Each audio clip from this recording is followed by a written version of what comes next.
क्या class 10th आपकी जिंदगी में क्रूशियल है? आज मैं आपको बताने वाला हूं 3 ऐसी वजह जो आपको यकीन दिलाएगा कि हाँ भाई, क्लास 10 के मार्क्स क्रूशियल होते हैं कुछ चीजों को लेकर, और क्रूशियल नहीं होते हैं कुछ चीजों को लेकर भी, है ना? तो कभी कभी समझना होता है कि भाई किन चीजों के लिए आपके सीबीएसई क्लास 10 या तो आईसीएसई क्लास 10 के रिजल्ट इंपॉर्टेंट होते हैं और कहां पे नहीं होते हैं। तो मैं अपनी जिंदगी से रिलेट करते हुए आज आपको इन सारी क्रूशियल चीजों के बारे में बताने वाला हूं। तो इस वीडियो को एंड तक रखिएगा। एक छोटे से 5 से 10 मिनट का धमाकेदार वीडियो है और फोड़ने वाले आज की वीडियो में। तो make sure to hit the like button, share this video and subscribe to the channel right now. और कमेंट से मुझे बताना क्या आपको ये 3 रीजंस पता थे कि नहीं। चलिए शुरू करते हैं without spending any more time. Let's get started. ठीक है बेटा, चलो बल्ले बल्ले। ये रहा आपका सबसे पहला reason, pre rehearsal for class 12th board exams. Class 10th का जो एग्जामिनेशन होता है वो मोस्ट प्रॉब्ली ज्यादातर बच्चों के लिए, मैं कहता हूं कि 80-90% बच्चों के लिए पहला नेशनल लेवल एग्जामिनेशन होता है। अनटिल एंड अनलेस अगर आपने कोई ओलंपियाड एग्जामिनेशन दिया हो, SOF science olympiad foundation examination दिया हो, या तो फिर आप कोई और नेशनल लेवल कॉम्पिटिटिव एग्जामिनेशन दे रहे हो 10th से पहले ही, तो ये 90% बच्चे नहीं देते हैं। तो 90% बच्चों के लिए पहला नेशनल लेवल एग्जामिनेशन होता है 12th से पहले, क्योंकि 12th में तो आप मल्टीपल नेशनल लेवल एग्जामिनेशंस देते हो। 12th का बोर्ड देते हो, जेई का देते हो, नीट का देते हो, कॉमर्स का देते हो, ऐसे बहुत सारे नेशनल लेवल, यूपीएससी देते हो। तो ऐसे बहुत सारे नेशनल एग्जामिनेशन आप 10 के बाद ही देते हो, 10 से पहले नहीं। तो इसी वजह से 10th आपका सबसे पहला एक्सपोजर होता है, जो बहुत इंपॉर्टेंट है समझना कि भाई नेशनल लेवल पे किस तरीके का स्ट्रेस आता है, किस तरीके का प्रेशर आता है, किस तरीके का माहौल होता है, और किस तरह की तैयारी जरूरत होती है। ये सारी चीजों का जो रिहर्सल है वो आप 10th में ही कर पाते हो। 10th में ही पहली बार आप एक्सपोज होते हो। तब तक तो स्कूल में बातें चलती रहती है ना? और मेरे साथ भी ऐसा ही था। मेरा भी सबसे पहला 10th का एक्सपोजर मतलब नेशनल लेवल एग्जामिनेशन का एक्सपोजर 10th का ही था। अब इसके पहले मैंने कोई भी ओलंपियाड एग्जामिनेशन वगैरह कोई भी चीज नहीं दी थी, but 10th was a very very crucial thing for me as well, क्योंकि भाई माहौल बदल गया।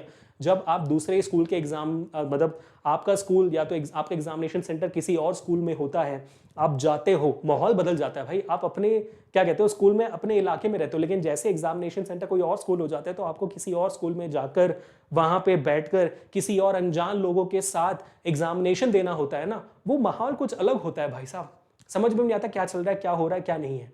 समझ में आ रही है? तो दैट इटसेल्फ, और उसके बाद इतने सारे लोगों के बीच में चुने जाना, अच्छे परसेंटेज लाना, ये सारी चीजें बहुत इंपॉर्टेंट हो जाती है, बहुत ज्यादा कॉम्पिटिटिव हो जाती है चीजें फिर।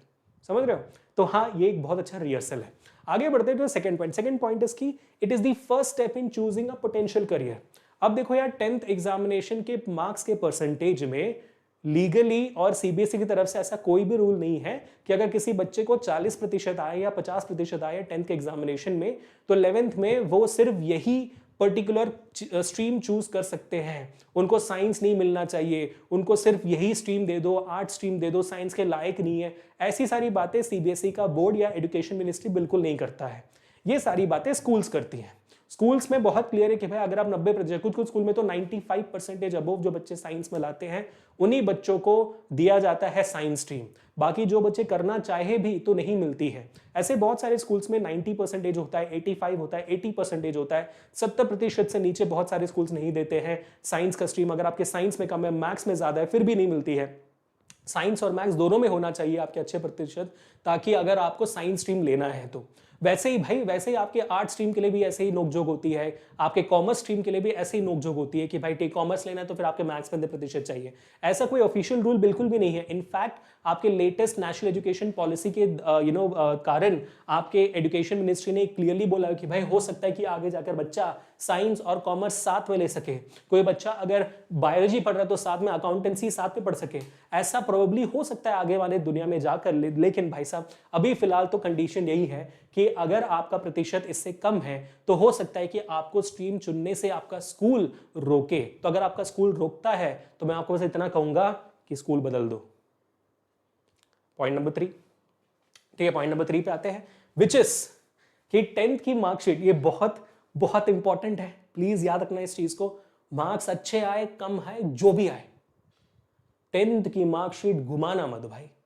10th का मार्कशीट और पासिंग सर्टिफिकेट आपके बर्थ सर्टिफिकेट जैसा आपका एज प्रूव करने के लिए है।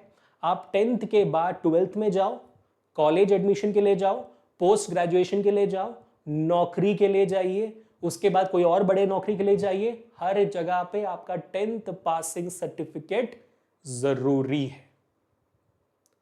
कुछ भी कर लो, 10th पासिंग सर्टिफिकेट और 10th के मार्कशीट को बिल्कुल भी घुमा मत देना।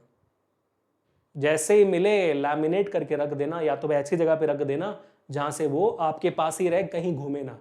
10th की marksheet is extremely important with passing certificate. जैसा मैंने कहा, वो आपका एज प्रूफ करने के लिए है, वो आपका बर्थ प्रूफ करने के लिए है, वो आपकी नेशनैलिटी प्रूफ करने के लिए है। पासपोर्ट भी बनवाना है आपको, तब भी ये मार्कशीट चाहिए होगी। कुछ भी करना है, हर एक गवर्नमेंट ऑफिस में आपका 10th का मार्कशीट काम आता है, तो प्लीज घुमा मत देना। तो ये है वो 3 रीजन जिसके वजह से बेटा क्लास 10th के एग्जामिनेशंस एक्सट्रीमली इंपॉर्टेंट है मेरे तरफ से। अगर आपके पास कोई और रीजन है तो मुझे बताइएगा कमेंट्स में जरूर, और मुझे ये भी बताना कि आज का सेशन कैसा लगा। तो मिलते हैं नेक्स्ट सेशन में। Until then, this is Abhishek signing off for today. Enjoy life, stay home, stay safe and stay strong. Video को शेयर जरूर करना। मिलते हैं नेक्स्ट सेशन में। Peace people.